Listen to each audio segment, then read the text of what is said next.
오늘 예상치 못한 우리 자들을 사용하시는 하나님에 대해서 함께 우리 말씀을 생각하고자 합니다.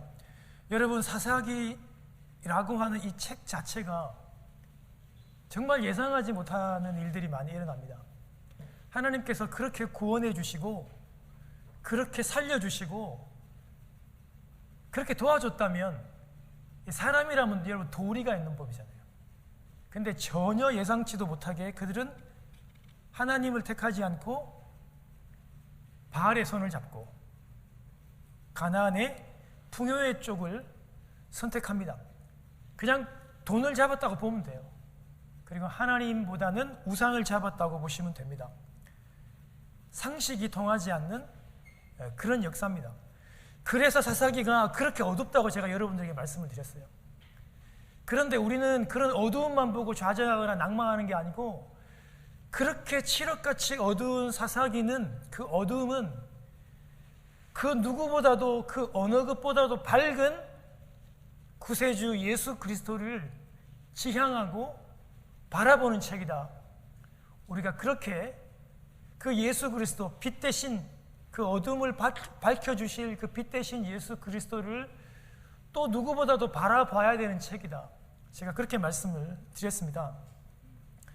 여러분, 세상에는요, 우리 과학과 그 기술로 그 예측할 수 있는 부분이 있습니다.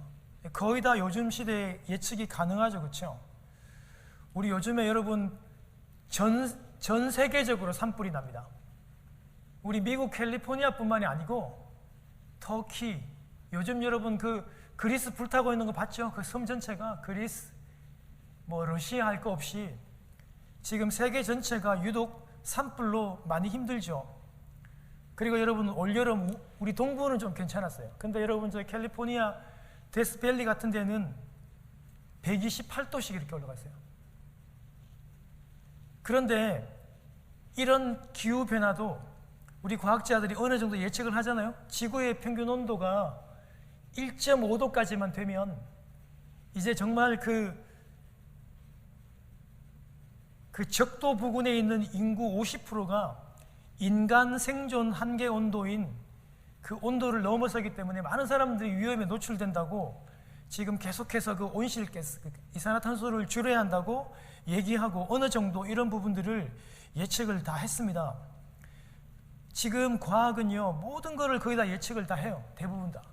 그럼에도 불구하고 이번에 코비드는 예측을 못했어요. 잘 예측을 못했어요. 그리고 이렇게까지 길어지고 이렇게까지 경제적으로 심각한 타격을 입히고 많은 사람들의 생명을 가져갈 것이라고 우리 예측 못했어요. 여러분, 제가 자료 보니까 전 세계적으로 코비드로, 공식적인 겁니다, 700만 명이 죽었어요. 예를 들어 인도라든지 이런 걸 감축을 좋아하는 중국은요, 제대로 된 여러분 통계를 안 내죠. 700만 명이 죽었고 우리가 사는 미국에만 해도 90만 명이 죽었습니다. 이런 것들을 예측하는 사람들은 많이 없었다고요. 많은 사람들이 여러분 글로벌 시대를 너무 좋아했어요. 지구가 하나 되고 자유롭게 여행하고 통상이 교역되면서, 여러분 우리같이 어려운 사람들도 우리 물질의 풍요를 참 많이 누렸어요. 우리 중국산 때문에 얼마나 좋았어요, 여러분. 값싼 중국산 때문에 우리 예전에 여러분 부유한 사람들이 누렸던 그런 풍요들 우리 참 많이 누렸습니다. 남미의 그런 소고기들, 수많은 여행 패키지들, 동남아시아의 그런 많은 수많은 풍요한 해산물들을 우리 진짜 많이 누렸습니다. 많이 공급받았습니다. 그런데 이 코로나가 글로벌한 이 지구, 풍요로운 이 지구에 발목을 잡을 것이라고 예측하는 사람들은 많지 않았습니다. 여러분, 그런데요, 오늘 이 사사기 시대, 상식적이지 않는 시대, 전혀 예측할 수 없는, 예측이 안 되는 이 시대, 하나님께서 출애굽해 주시고 시내산에서 율법과 말씀을 주시고 광야에서 40년 동안 충분하게 훈련해 주시고 약속의 땅으로 들어와서 심지어 대부분의 승리를 거두었어요. 그러면 이제 하나님의 말씀대로 바로 살아야죠. 율법도 주고 예배하는 법도 주고 하나님과 교제하는 법도 다 주었어요. 뭐 하나 부족함이 없는, 하나님께서 다 인도하시고 다 이루어 주었으면 우리가 예측하기는 그럼 이제 제대로 된 신앙생활을 하겠지라고 예측하지만 전혀 예측이 안 되는 그런 사사기의 시대였다는 겁니다. 여러분, 그 400년 동안 노예들이요, 이스라엘의 노예들이 예배와 말씀도 다 받고 다 준비되었어요. 그리고 풍요의 땅으로 들어와서 여러분, 그 풍요의 땅, 그 젖과 꿀이 흐르는 그 땅을 약속으로 다 받았습니다. 전쟁도 이겼고 제대로 된 믿음의 삶을 살아야 되는데 전혀 예측할 수 없는 행동이 나왔습니다. 하나님의 편에 손을 잡는 것이 아니라 바알의 손을 잡았고 그 풍요로운 그 물질을 그들이 붙잡았다는 겁니다. 상황이 그렇다 보니까 우리 하나님께서 이스라엘 백성을 사랑하니까 가시로 찌르고 사랑하니까 그들의 목에 올무를 조이는 거죠. 왜요? 그 백성들을 돌이켜야 되니까. 그대로 두면 그냥 우상 숭배하고 다 죽으니까 하나님께서 그들을 돌이키려고 주변에 그 원수들을 통해서 이스라엘을 계속 고통스럽게 하고 압제했어요. 그러면 이스라엘이 어떻게 하냐면 하나님께 살려달라고 도와달라고 울부짖습니다. 하나님 도와달라고. 그러면 하나님께서 외면하시지 않고 그들의 그 부르짖는 소리를 듣고 구원해 주시고 누구를 보내냐면 이 지도자 사사를 보내줍니다. 보내주면 이제 바로 살아야 되는데 이스라엘이 다시 타락합니다. 여러분, 사사기의 역사는 이런 사이클들이 7번 동안 계속 돌아요. 계속.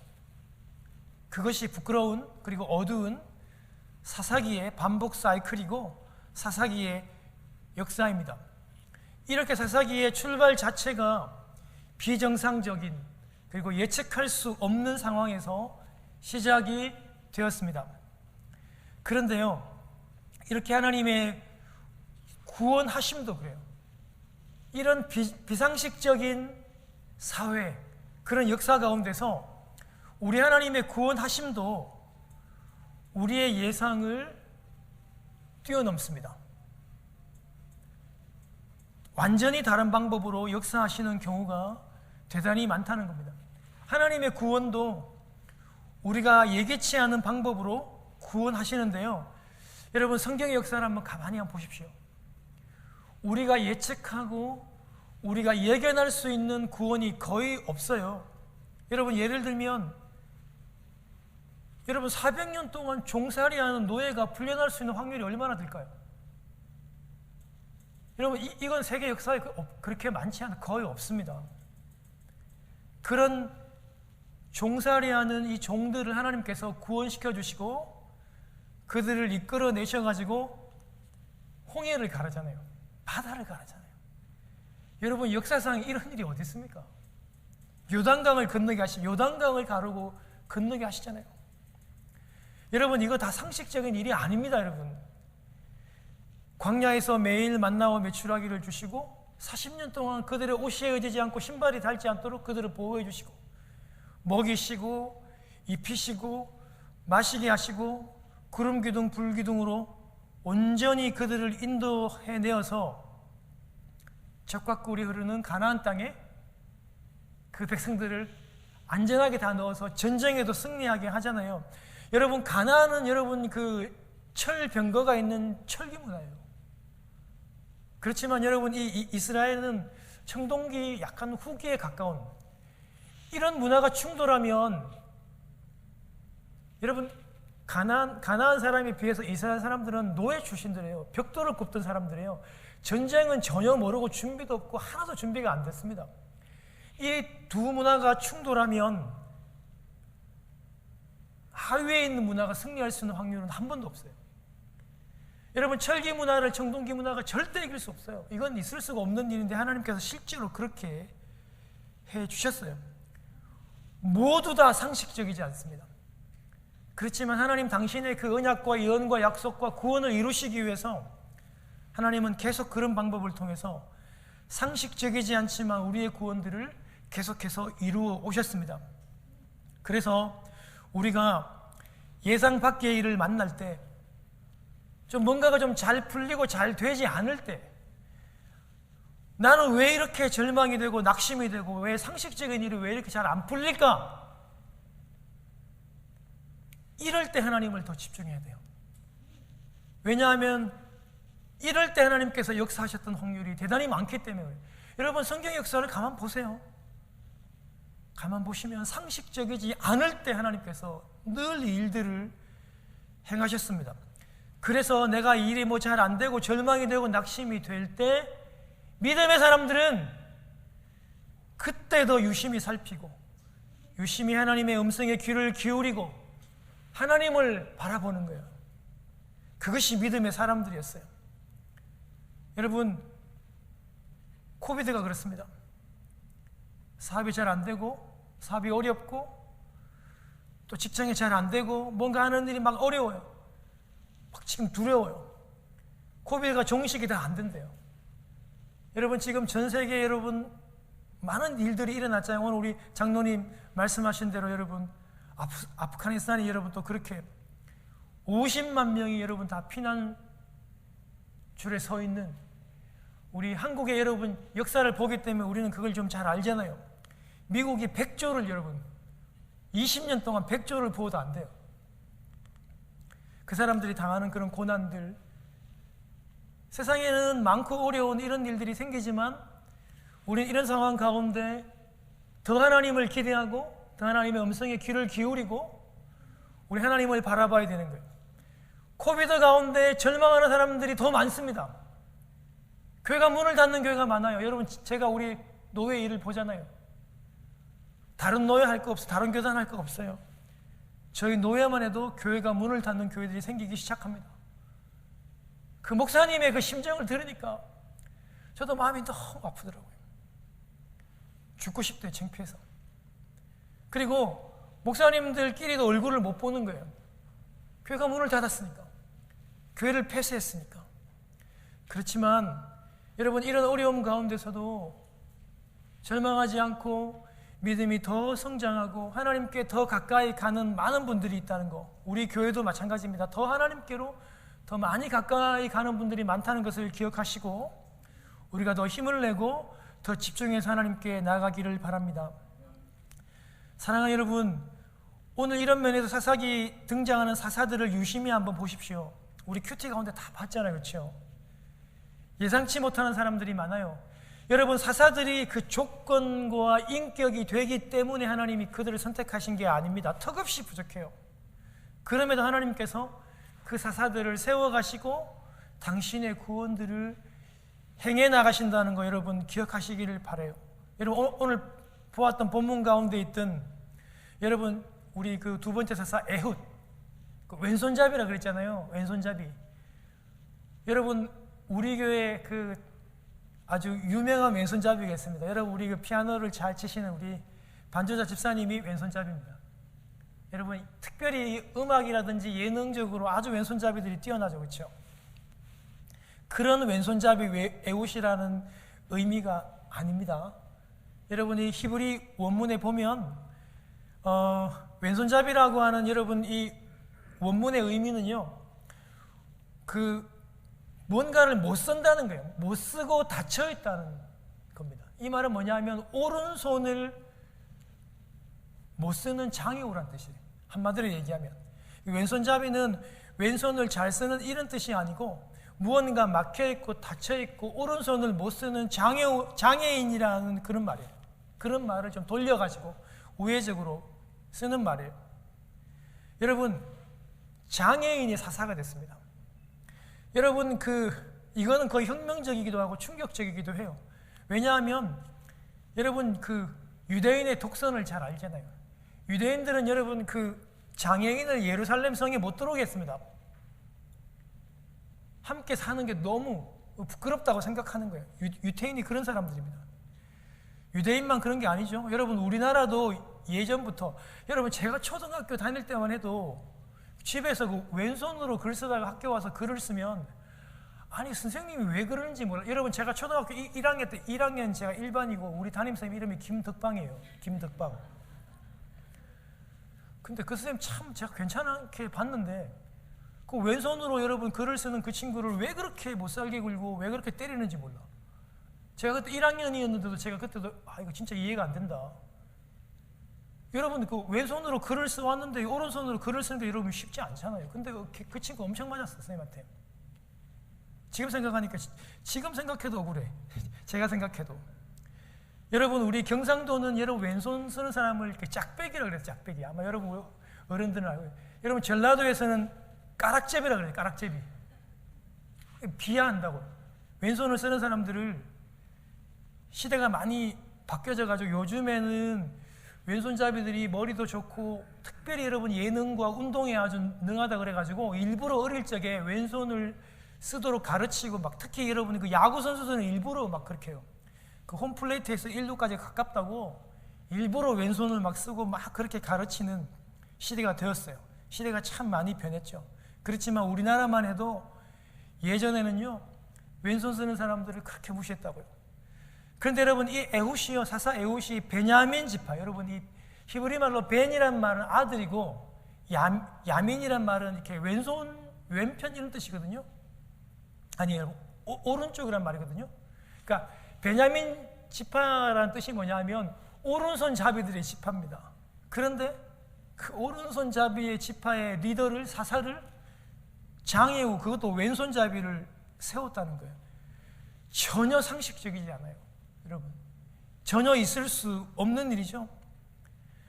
여러분 요즘엔 정말 우리가 참 장애인들을 살피고 먼저 섬기고 이렇게 하는 거를 여러분 사회적으로 많이 체계화되어 있고 우리가 장애인들에 대한 예의를 갖추잖아요.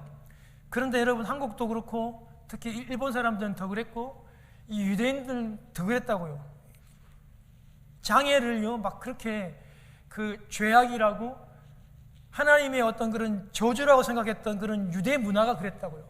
그래서 함께 사는 것을 굉장히 어려워했고 수치스럽게 생각했다고요. 어울리는 것을 좋아하지 않고 숨기고 막 그래서 격리시키고 그랬다고요.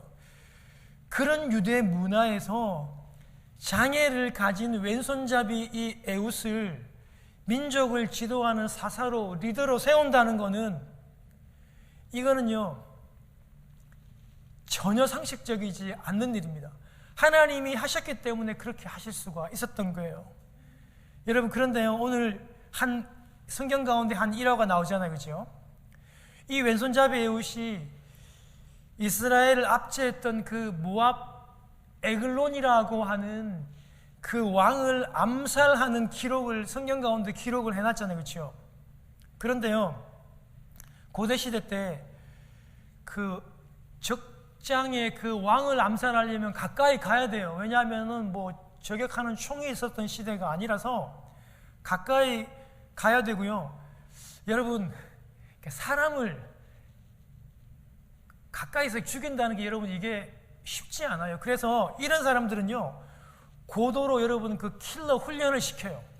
군에서도 시키고 막 영화 같은 데 보면은 막 강하게 훈련을 막 시키잖아요, 그렇죠? 정상적인 사람들은 이게 안 쉬워요. 기술도 필요하고 그 정신력이죠, 멘탈이 굉장히 필요하다고요. 그런데 여러분 이 두 가지가 다 잘 준비돼도 가까이 가야만 암살이 가능하잖아요, 그죠? 총이 없던 시대라서. 그런데 만약에 훈련도 잘 받고 멘탈도 좋고 뭐 훈련을 너무 잘 받아서 아주 건장하고 근육질의 사람이 되었어요. 그런데 그런 사람을 경호원들이 가까이 붙여두겠냐고요. 그러니까 적의 뭐 사신으로 온 사람이 막 키도 크고 힘도 좋고 훈련도 잘 되어 있는 그런 사람을 절대로 그 1대1로 왕을 독대하도록 하지 않는다는 말입니다. 허락이 안 돼요. 절대로 그렇게 하면 안 되죠. 경호원들이 절대로 그렇게 안 한다고요. 그런데 왼손을 쓰는 에훗은 장애 오니까 많은 경호원들이 방심을 한다고요. 왼손잡이니까 대부분의 사람들이 오른손잡이니까 왼손 허벅지나 그 왼손 쪽에 왼쪽에 여러분 칼을 차겠죠. 그런데 여러분 이 왼손잡이 장애우 에웃은 반대로 오른쪽에다가 그 긴 칼을 찼다고. 여러분 한 45cm 돼요. 큰 칼입니다, 제법. 그런데 그것을 차도 경호원들에게 전혀 들키지가 않았다는 거예요.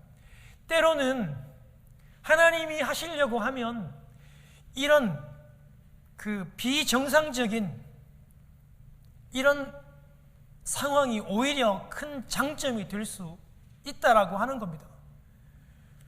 왼손을 쓰고 그가 장애우니까 많은 사람들로부터 의심을 받지 않고, 또 그리고 그 가까이 그 암살하려고 하는 적의 에글론 왕의 가까이까지 갈 수 있었다는 겁니다. 여러분, 그런데요, 이 그 왼손잡이 에훗도 제일 처음에 여러분 암살을 공물을 바치러 가면서 암살을 하려고 했다가 처음에 성공해요, 못해요? 처음에 성공 못해요. 당연하죠. 얼마나 두려웠겠어요. 그 적의 경호원들이 다 보는 앞에서 그 암살의 임무를 잘 못했죠. 그래서 공물만 바치고 겁을 먹고 돌아와요. 실패하고 돌아와요. 그런데 돌아오다가 어디에서 다시 돌이키냐면, 어디에서 다시 결심하고 돌아가냐면 길갈에서 돌아가요. 여러분, 우리 지난 시간에 천사가 어디에서부터 어디를 거쳐가지고 여러분 왔다 그랬어요. 지난 시간에 배웠잖아요. 길갈에서 왔어요. 여러분, 길갈이 어떤 곳이라고 그랬어요? 길갈이 하나님께서 그 능력으로 홍수가 난 그 요단강을 건너게 하실 때 요단강 안에 있던 그 돌들을 어깨에 짊어지고 와서 이스라엘 진영에 돌 무더기를 쌓았던, 그리고 하나님께서 뭐라고 말씀하셨어요?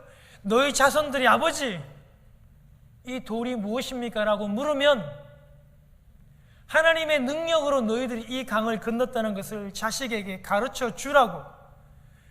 여러분, 그렇게 자식에게 가르쳤기 때문에 길갈에서 에훗이 여러분 그 돌무더기 보고 그거 기억하고 다시 암살의 그 계획, 적의 왕을 죽이는 그 계획을 다시 실행하려고 돌이켜 돌아왔던 거예요. 아, 나는 두려워서 못해요. 너무 무서워. 그렇지만 하나님의 능력으로 요단강을 갈랐듯이 하나님이 하시면 할 수 있는 거구나. 하나님이 도우시면 그 적의 왕을 내가 암살할 수 있는 거구나. 그렇게 생각하고 그 길갈에서 돌이켜서 힘을 내어서 그 암살의 그 일들을 다시 수행할 수 있었던 것입니다. 여러분, 제가 오늘 그 암살했던 그 자세한 내용들은 밝힐 수가 없습니다, 시간상. 그렇지만 하나님께서 역사하셨던 그 모든 과정들을 여러분 잘 보십시오. 과연 오른손잡이였다면, 잘 훈련된 사람이었다면, 그가 왼손잡이 장애우가 아니었다면 그 암살의 계획은 쉽게 성공하지 못했을 것입니다. 많은 경호원들이 방심했습니다. 저 왼손잡이 장애인이 도대체 뭘 할 수 있을까? 그렇게 비웃고 방심했기 때문에 몸 수색도 제대로 하지 않았어요. 그러니까 그렇게 45cm가 넘는 긴 칼을 오른쪽 허벅지에 숨겨가도 발각되지 않았던 것이죠. 사랑하는 여러분, 평소에 우리가 가지고 있는 이 핸디캡, 이 약점이 하나님이 사용하시면 적의 왕을 암살할 수 있는 가장 큰 강점이 될 수도 있습니다. 사랑하는 여러분, 하나님이 사용하시면 여러분들이 가지고 있는 가장 약한 약점이 하나님이 사용하시는 가장 강점이 될 수 있습니다. 할렐루야. 여러분 기억하십시오. 하나님이 나와 함께 하시면, 하나님이 사용하시면 가장 약한 나의 약점이 나의 상황과는 상관없이 나의 강점이 될 수 있습니다. 오히려 나의 장애가 나의 장점이 될 수 있다는 것을 여러분 꼭 기억하시기를 바랍니다. 여러분, 참 돌이켜보면 이 설교를 준비하며 저는 참 많이 부족한 목사다, 이런 생각들을 참 많이 해보게 되었습니다. 많이 부족해서 여러분들에게 참 많이 미안하기도 하고, 여러분, 그렇지만 제가 이 설교를 준비하면서 제가 여러 가지 부분으로 많이 부족하지만, 그렇지만 그것이 여러분들에게 또 저에게 오히려 소망이 있음을 다시 한 번 더 발견하게 됩니다. 사랑하는 여러분, 이 시간 여러분 이 설교를 들으면서 여러분들에게 가장 약점이 무엇입니까? 지금 내 몸 가운데, 내 영혼 가운데 가장 힘들고 가장 약하고 잘 안 되는 부분이 무엇입니까? 여러분, 그것이 가장 강점이 될 수 있음을 여러분 꼭 기억하시기를 바랍니다.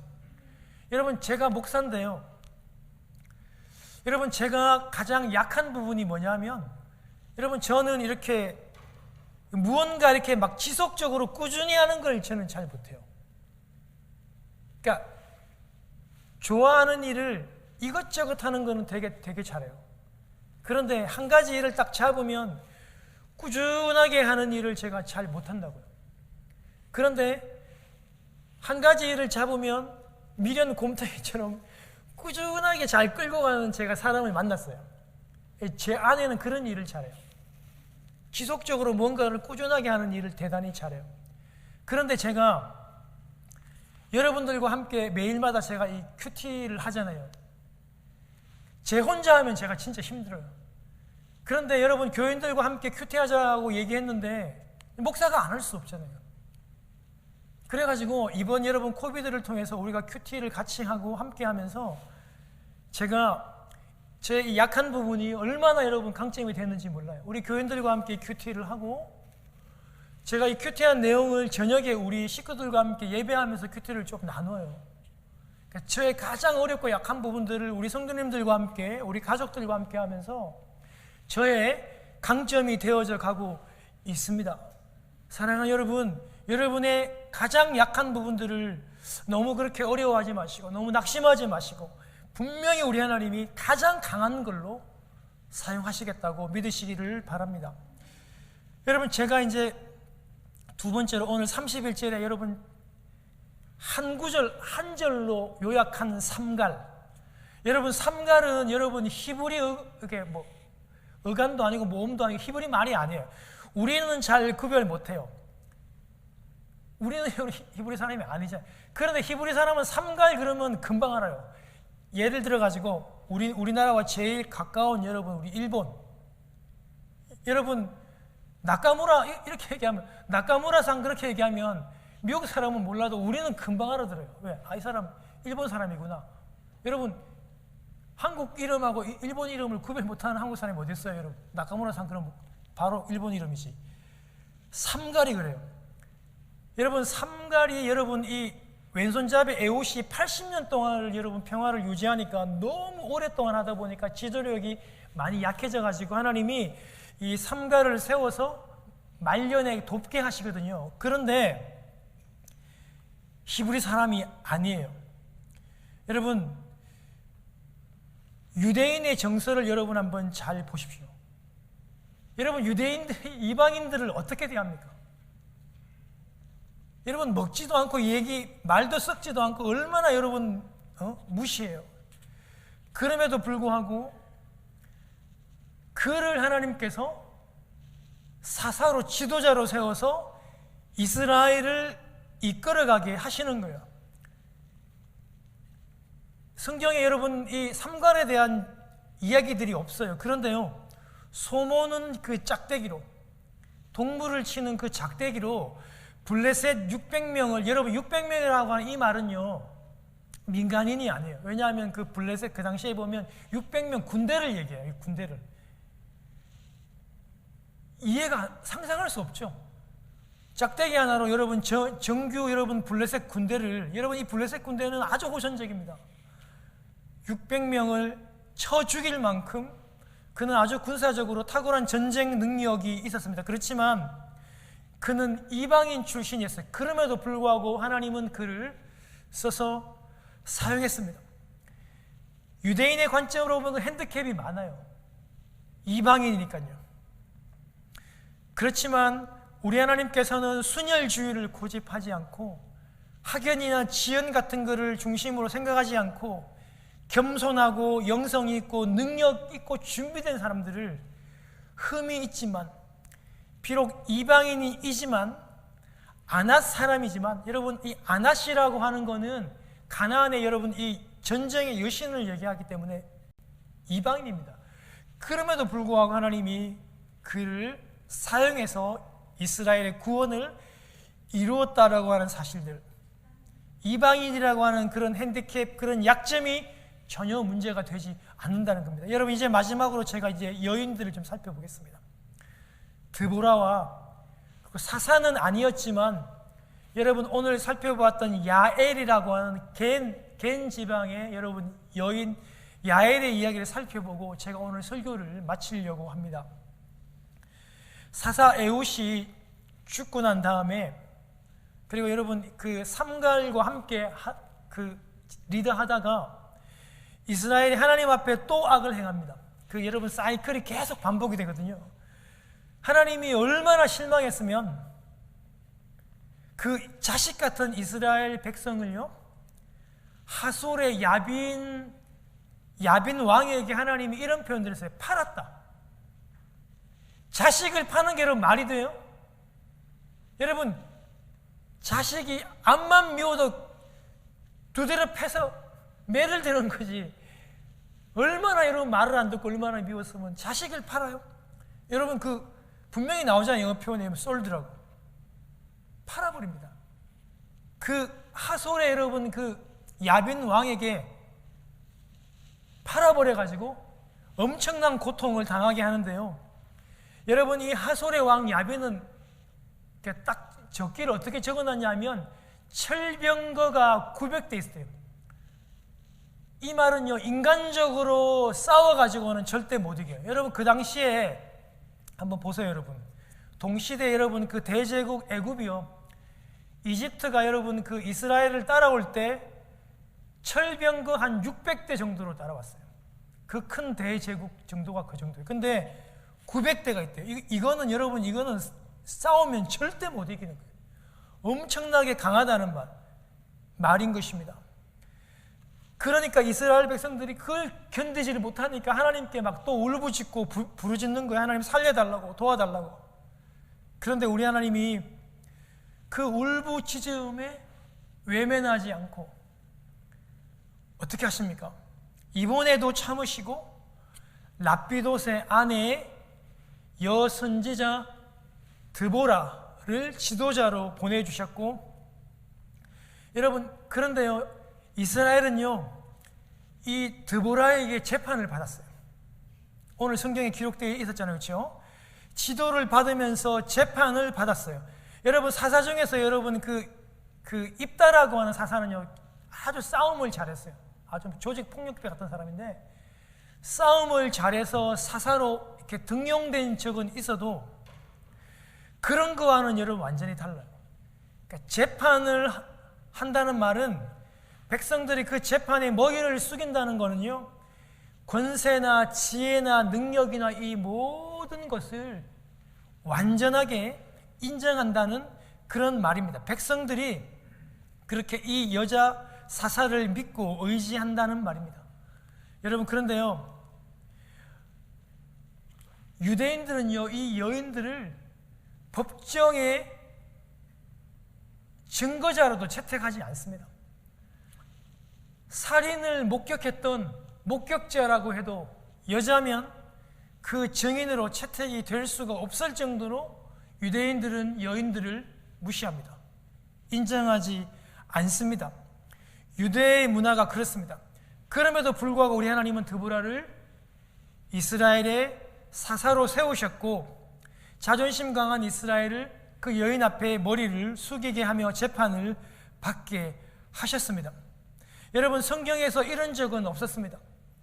믿음의 훌륭한 여인들, 족장들의 아내들은 있어 왔죠. 그리고 모세의 엄마 우리 요게벳 같은 그런 믿음의 여인들은 있어 왔지만 이렇게 여인을 사사로 세운 적은 없었습니다. 여러분 하루는 드보라가 예언을 합니다. 그 장군 바락에게 예언을 하는데요, 그녀는 총사령관으로 대적들과 함께 싸우지는 않습니다. 그렇지만 하나님의 예언을 이 바락 군대 장관에게 그대로 전해줍니다. 하나님은 당신께서 야빈과 그 장군 시스라를 그의 철병거 900대와 군대를 기손 강가로 그렇게 이끌어서 승리를 주시겠다, 이런 예언을 해요. 여러분, 이런 예언을 하는데 이 예언은 전쟁을 아는 장군들에게는 상식적이지 않았습니다. 전쟁의 전문가들이 듣기에는 이 예언이 전술적으로는 안 맞다는 거예요. 왜냐하면 철병거는요, 절대 강이나 바다로 가서는 안 돼요. 왜냐하면 그 바퀴가 여러분 그 진흙에 빠지거나 모래에 빠지게 되면 이 철병거는 아무 소용이 없기 때문에 이건 전술적으로 전쟁상으로 볼 때는 이해가 전혀 되지 않는, 이 예언은 비상식적인 거라는 겁니다. 그래서 여러분, 이 바락은요, 시스라 장군이 절대로 철병거를 가지고 기손 강가로 오지 않을 것이라고 생각을 했던 거예요. 전혀 이해가 되지 않아요. 그래서 여러분, 이 바락이 여러분 이 드보라에게 얘기하잖아요.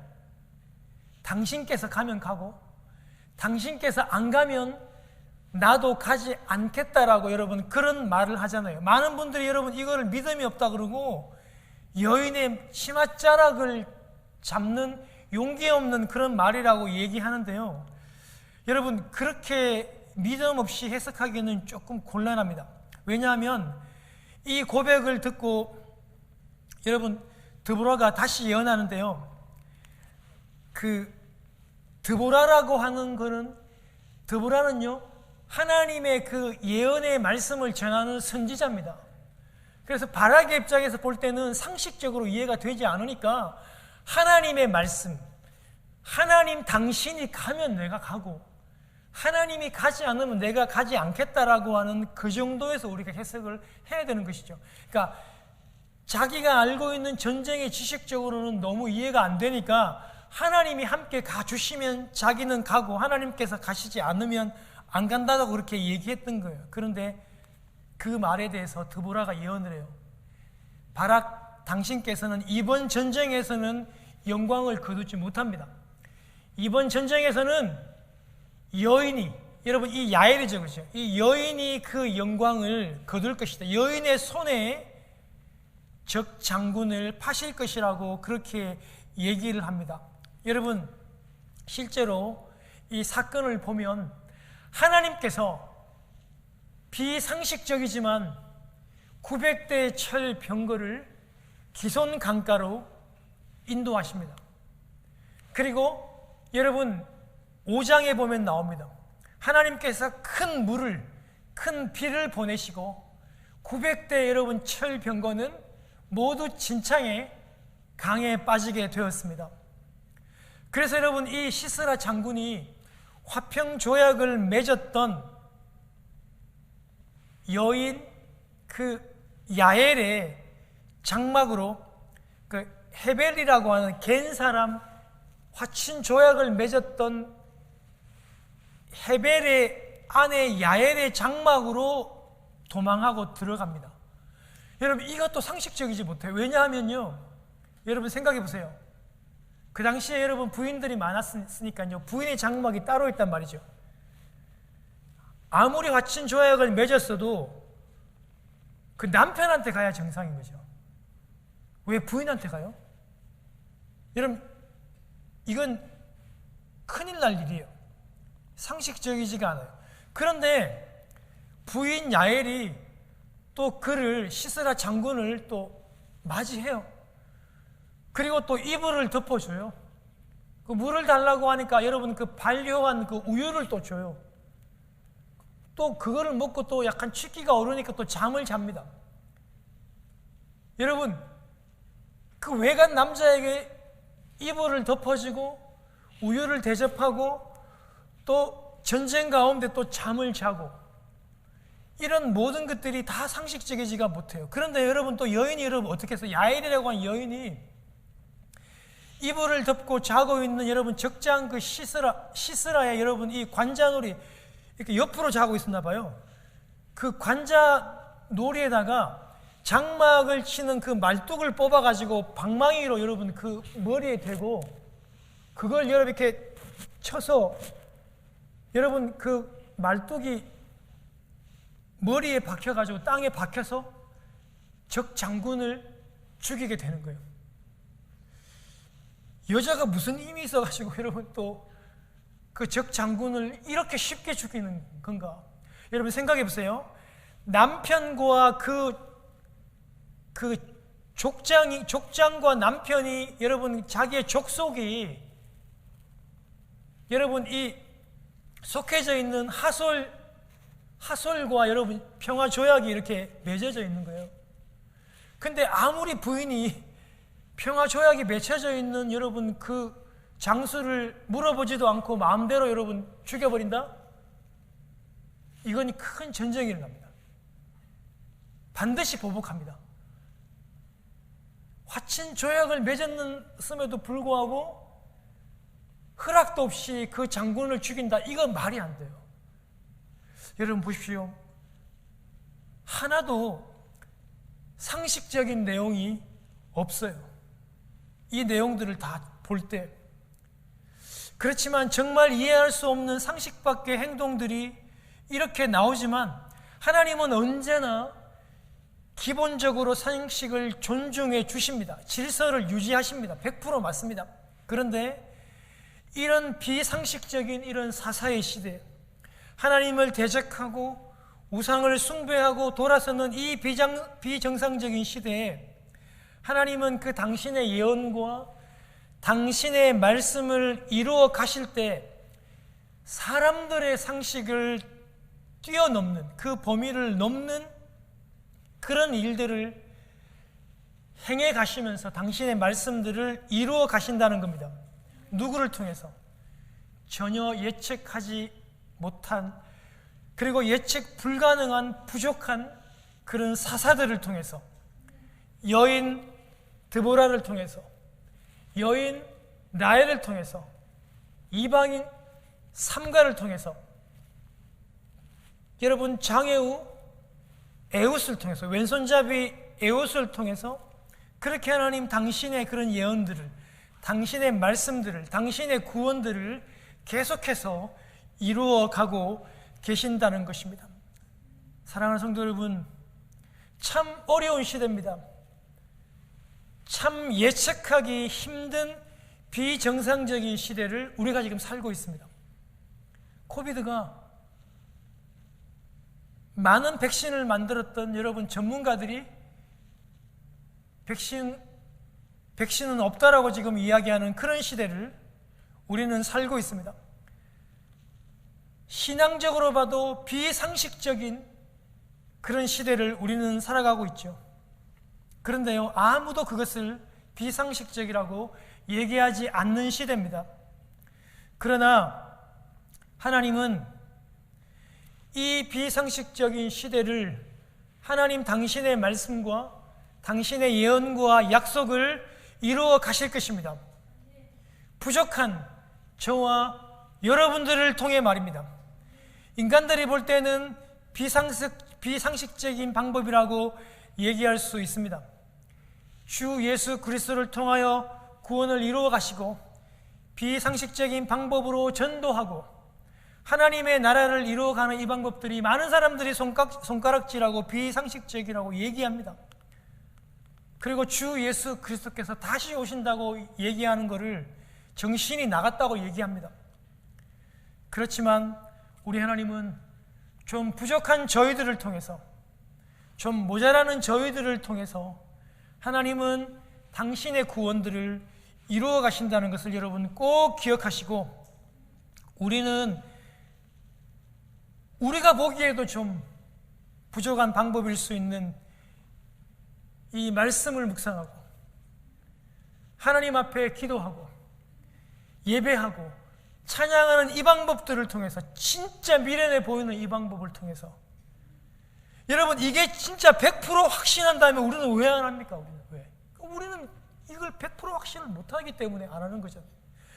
우리가 보기에도 이 방법이 그렇게 신통한 방법이 아닌 것처럼 보여요, 때로는. 그렇지만 우리 하나님을 믿고 이 하나님의 말씀을 또 묵상하고 또 기도하고 예배하고 찬양하면서 이 길을 묵묵히 이 비상식적인 시대를 달려갈 수 있는, 살아갈 수 있는 여러분 되시기를 주님의 이름으로 축원합니다.